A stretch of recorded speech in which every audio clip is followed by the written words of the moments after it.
Welcome to the deep dive, where we kind of take all those sources you're curious about Hmm. and we try to extract like the really key knowledge and insights. Who's that? It's kind of your shortcut to like getting well informed, Hmm. hopefully with some surprises along the way. Always a few surprises. And this deep dive, like all of them, it's really built around what you shared with us. Yeah, today we're diving into some excerpts from Kate Bowler's book, This is a good one. Everything Happens for a Reason, and Other Lies I've Loved. Oh, just the title. It's nonfiction, and it's very personal. Yeah, it really is. And what we're trying to do here is, understand Kate Bowler's journey, after she gets this stage 4 cancer diagnosis. And we want to like really explore Right. her really honest reflections on the whole prosperity gospel thing, Right. which is, this belief that like earthly blessings are guaranteed by faith. Yeah. And, how she grapples with meaning in the face of something so life-altering. I mean, we'll be following her personal story,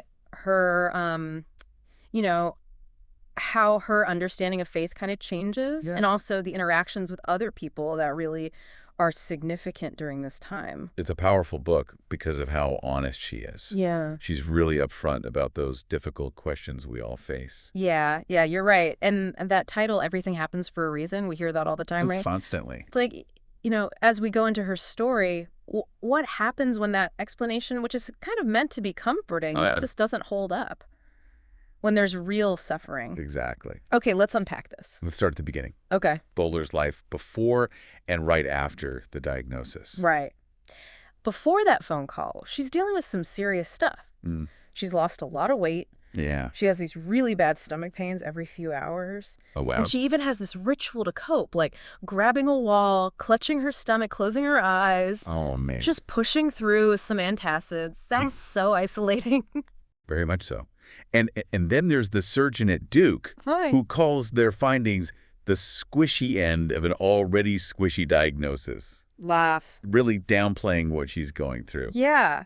And that casual attitude really makes her want to push for more, even when he's suggesting gallbladder surgery. Right. She insists on more tests.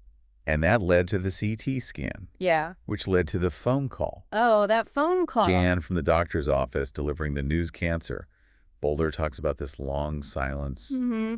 that apologetic tone in Jan's voice. Yeah. The gravity of that moment is palpable. Oh, it really is. And then her immediate prayer just, God save me. Wow. And instantly she's thinking about her son, her husband, that instinct to protect the ones you love. It's primal, isn't it? It is. And then she's wrestling with these huge questions. Mm. Is God good? Is God fair? I mean, especially with the prosperity gospel, it's Yeah. part of her background. Such a contradiction. Yeah, she brings up Gloria and Kenneth Copeland, remember? Yeah, the tornado story. Who claim to have commanded a tornado away. Right. Divine protection, blessings in this life. Exactly. So how does stage 4B cancer even fit into that? It doesn't. It completely shatters that framework. And then there's this immediate impact of that diagnosis and this network of support that just appears. Right. Her husband, Tobin, he's just so full of love Yeah. and worry for their son. She writes, I have loved you forever. Please take care of our son. I mean, that's the core of it right there. The essential truth of that moment. It is. And things get practical really fast.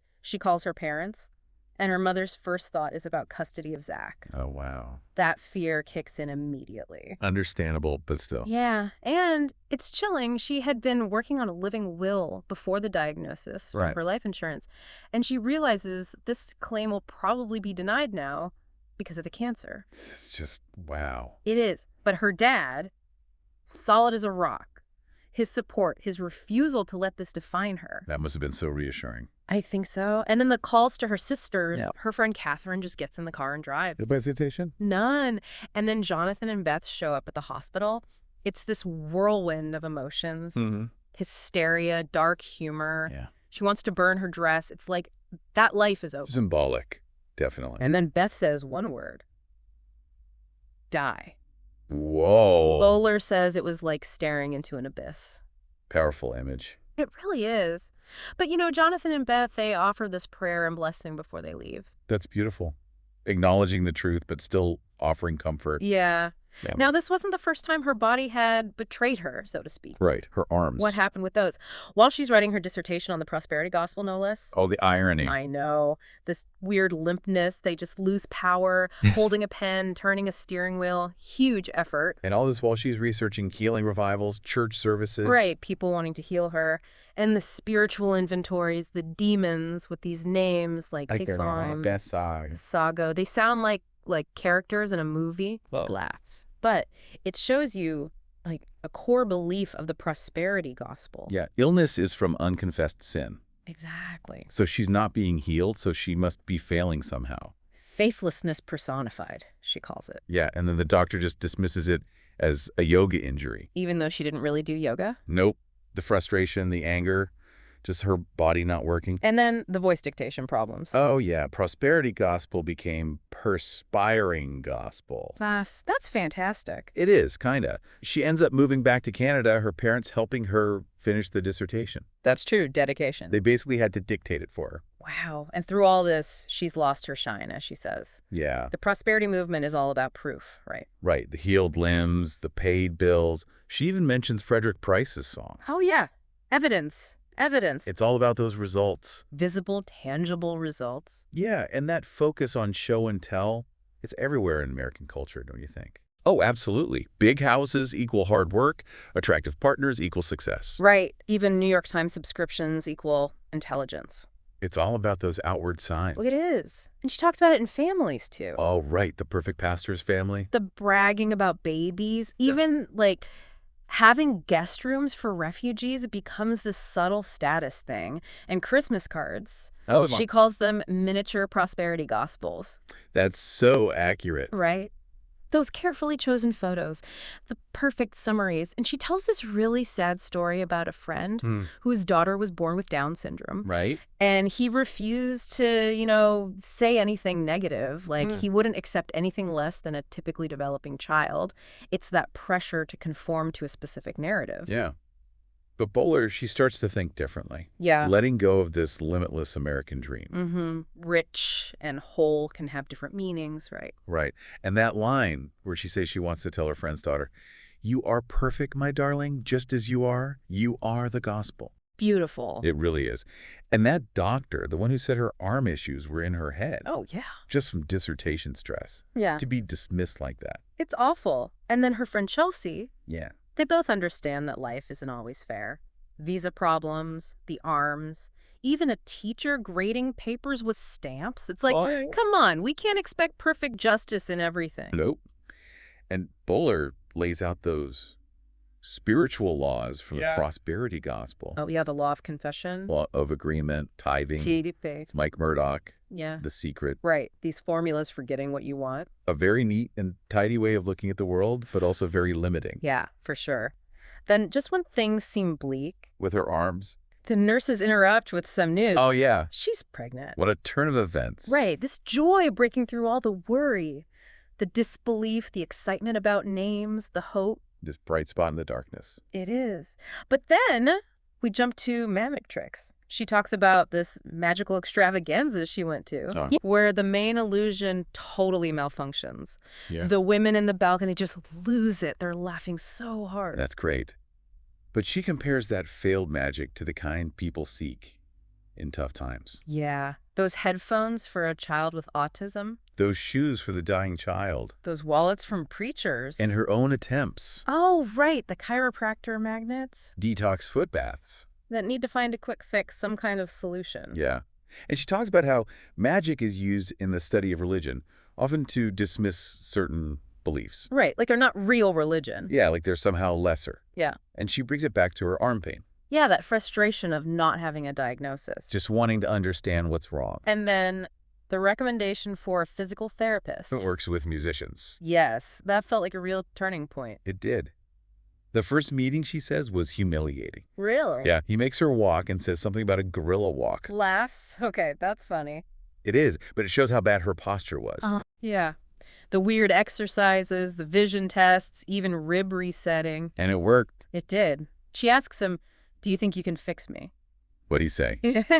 Straight up, yes. Just like that. Just like that. So the diagnosis is loose joints, made worse by sitting and typing. From the dissertation. Yep. And the solution is postural restoration. The irony, right? Oh, totally. She's studying this prosperity gospel, which is kind of boring, while her own body is being fixed in this very practical way. Right. And then Linda and Valerie make comments about her success. Yeah, they make her feel like she's living proof of the prosperity gospel, which is so weird for her. That must have been so uncomfortable for her. Right, because she's actually critical of the movement. Right. And then she talks about witnessing. Yep. That pressure to show your faith is working. Yeah, like that story about her friend's near-death experience. Oh, right. And everyone's relieved when he recovers, like it's proof their prayers worked. Yeah, that whole transactional view of faith. Okay, let's switch gears a bit. We get 2 seasons. And she talks about 10 years of actively trying not to get pregnant. Really? Yeah, because of school and being like really broke. She talks about pirate voices and scurvy jokes in their tiny apartment. They were putting off kids until they had a house and better cable, the things we think we need. It's funny, but also kind of sad. Yeah, it is. And then when they do try, it's harder than they thought. Oh, no. She resents the paperwork at the fertility doctor. Right, it's too personal. Yeah, like it's none of their business. The poking and prodding, the waiting. And Dr. Gandhi reminds her of her friend's dad. Oh, really? Yeah, always grilling them as teenagers. I get that. Right. And the doctor tells her to wait, monitor her hormones. More waiting. I know. But she notices how much prosperity churches talk about waiting, too. You know? Oh, right. Seed faith. Yeah.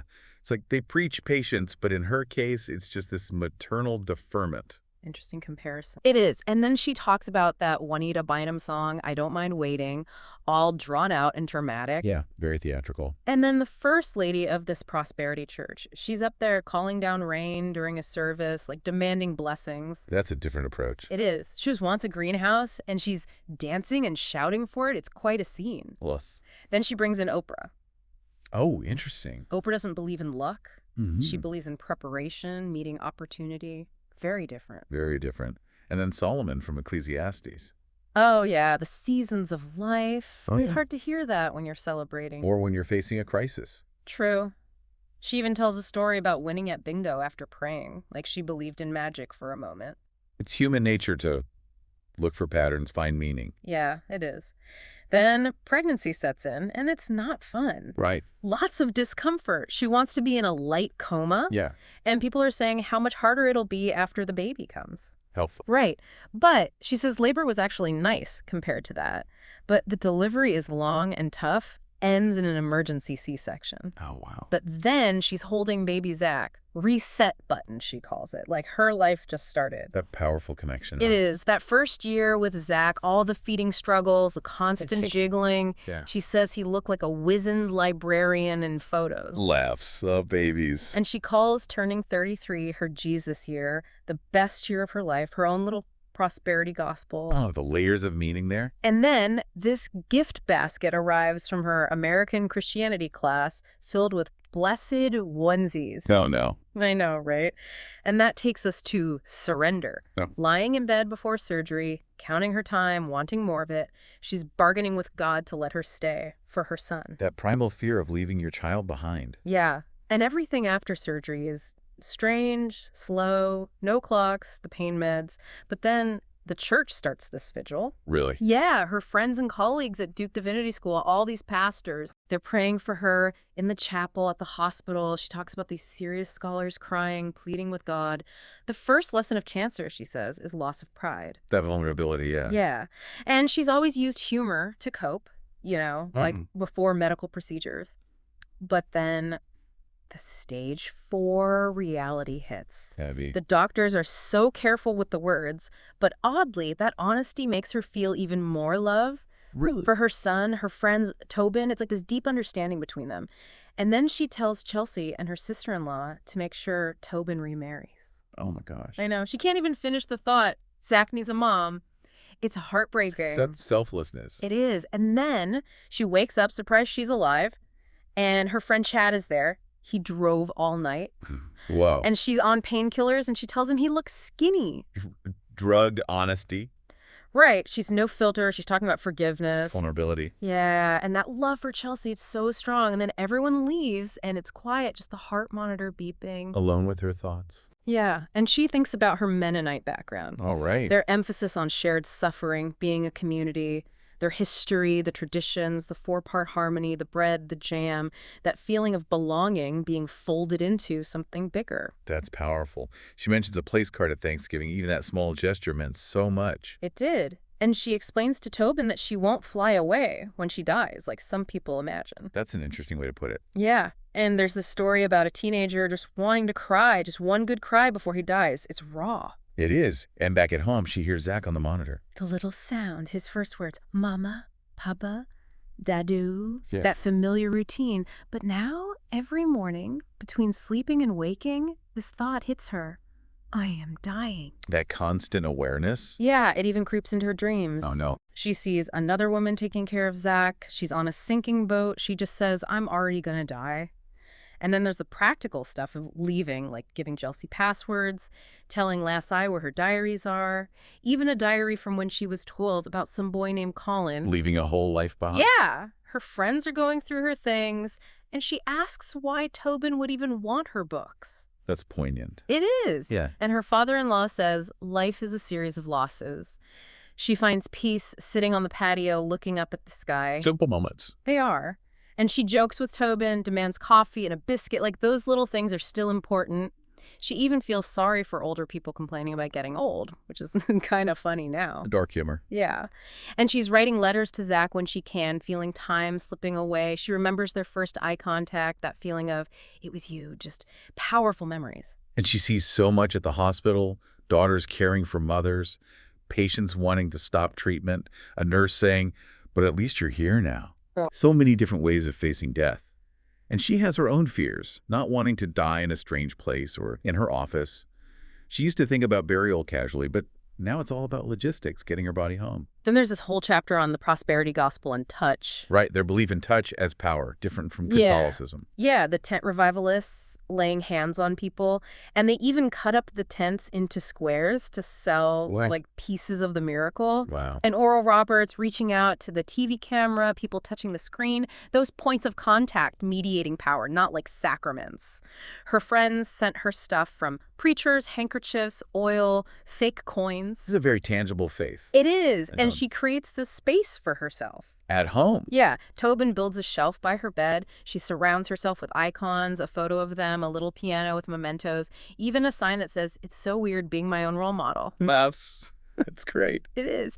But then during rounds, this intern, she calls him Shortcoat, delivers the news. 50% chance of 2 years. She tells him, if you're going to say stuff like that to me, you'd better be holding my hand. That need for connection. His human touch. Yeah. And there's this moment, Zach is crying, can't be picked up, and she thinks, I can't leave you here alone. That mama bear instinct. Exactly. And she feels like she has to be the center, hold everything together. Her mother-in-law makes this wire art, 3 hearts, and she sees it as this message about her responsibility. Even in simple things, she's seeing this pressure. Yeah, Carolyn asks about Zach's schooling, and it throws her because she doesn't know the future. She even finds beauty in a graveyard, starts thinking about where she might be buried, making plans, just in case. Practicalities. Yeah. And at the hospital, she sees these prosperity gospel people with their positive Post-it notes. Even the nurses get preachy if she's negative. Name it and claim it. It's like they can't handle negativity. Yeah. And she realizes her past struggles, they didn't teach her surrender, they made her more determined. She compares herself to Sisyphus, pushing that rock uphill. Forever struggles. Yeah. And Advent arrives, a time of waiting, which has a whole new meaning now. She loves Christmas, her family is crazy about it. Carols, an inflatable nativity, wise men quizzes, Right. historical books, ornaments. But she's away from Canada, her church. She misses the candles, the darkness of Silent Night. And Carol says this thing about knowing Christ in good times and in suffering. Powerful. It is. And Tobin tells her to put up the tree early. And Zach loves the lights. It's their tradition. And her friends, they just want to do something, which is so great. Action-oriented. Yeah. They fight the insurance systems for her, Emery and Duke. And she gets emails from famous people, and it feels like favor. She talks about how favor and luck look different from the inside and the outside. Perspective. Yeah, and she's worried about the clinical trial. She might be disqualified because of bleeding. She ends up in the ER late at night, painful treatment. She calls it fun in retrospect. Okay. And then the morning of the test, she's packing, nervous, and she's grinding coffee with Zach, loud like their little ritual. Hates to leave him. Every moment is precious. It is. And she talks about cancer clinics, these encounters with death set to bad music. Just inappropriate music. Right. And muffled announcements. And a harp player for some reason. Laughs. It's so bizarre. It is. And the other patients, pale, puffy. But she treats the test like a first day at work. Makes Sam the technician tell her his life story. Just to connect. Human connection. Yeah. And walking past that cancer clinic sign, she hands her phone to her dad, like a premonition. It is. And later, she thinks about her online persona, all cheerful, and she's like, is that even me? She has this outburst, I am not a normal person. It's like she's still trying to control things, save herself. Yeah, she admits she sugarcoats things for others, and she remembers a panic attack during a pregnancy class. And Tobin gives this speech, funny and supportive. Oh, yeah. It's like she can't keep up the facade anymore. And then the call comes. She's in the study. Her parents are overjoyed. Tobin's twirling Zach around. And she tells her dad, I'm not a normal person. And he says, you're a superhero.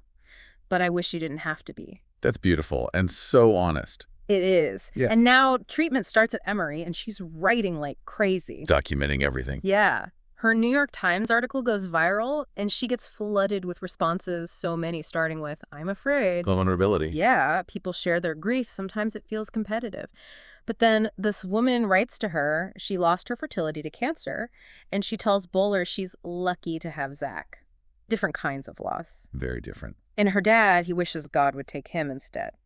They have this moment, and then he talks about Mozart dying young from the plague. Wow. Yeah, it's how he's processing it. And so many letters start with, you think you have it bad. Oh, gosh. Yeah. She describes Palm Sunday, the kids with palm fronds, and she's holding Zach, her prize lamb, and she wonders if he'll remember this moment. And then the neighbor brings a casserole and says it's all part of Buck's plan. That classic line. Tobin shuts it down right away. It's good for him. And she's scared of how she'll react to bad news if God will make a fool of her. And she talks about this woman who left faith for science, finds comfort in randomness, and parents begging for their kids' lives met with silence. Tough questions. Yeah, and spring is coming, but she feels darker because of the chemo. Her feet are tender. She has lockjaw. She's sensitive to cold. A toenail even falls off. And then this awful letter arrives from Idaho, blaming her sin for her cancer. That's terrible. It is. Her friend Jody's exhausted from her mom's dying, and the lesson she learns is about resources, not compassion. And people try to teach Bowler these things, like death isn't a big deal, or long life lessons, or that it'll get better. None of that is helpful. No. And then the atheists tell her to give up on meaning altogether. Like, everyone has an opinion. And she's trying to make sense of it all. She is. She sees this mom in a waiting room, so much love for her fragile son, joy in the midst of horror. The letters slow down, but she still gets weird stuff in the mail. A book about talking to heaven. Scriptures that are supposed to be like power conduits, a prosperity gospel banner. It's like they're trying to fix her with stuff. Right. But everyone's different. She thinks about her memories, the little things. God is universal, but she's Kate, Tobin's wife, Zach's mom, Karen and Jerry's daughter, stuck in this time and place. And she has this exchange with Zach, who's my baby, a boy. Yes, but not just any boy, you. That connection. Beautiful. And then she decides to curse for Lent. Wait. I know, right? She says getting old is a fucking privilege in her situation. Okay, I get it. She read that grief can lead to swearing, like words aren't enough. Right. The intensity of the emotion. Yeah, she tells God she'll stop after Lent, but she's doing it because of Lent, which is funny. A little bit. And she goes to Ash Wednesday service, says Catholics are wonderful at being sad. Those rituals. Yeah, very somber. Yeah. Then she goes to Joel Osteen's church, and it's Happy Good Friday. Whoa, that's a different vibe. Right. The music starts serious, then Victoria Osteen talks about a risen Lord, skipping the whole Good Friday thing. There's a lamb on stage, ads for their products. It's like Easter already. Fast forwarding through the pain. Exactly. And she's at a Christian conference. A speaker is making jokes, but they don't include the dying. She feels like she's marching toward a cliff, needs God to build a bridge. She's looking for that connection. And she talks to Ray, a pediatric oncologist. Oh, wow, that must be tough. He sees kids and families facing death every day. He's got this dogged expression, like he fights even though he might lose. And he tells her, I'm so sorry that this is happening. This is awful. Direct and honest. Yeah, no sugarcoating, not like other doctors with their hostage negotiator neutral tone.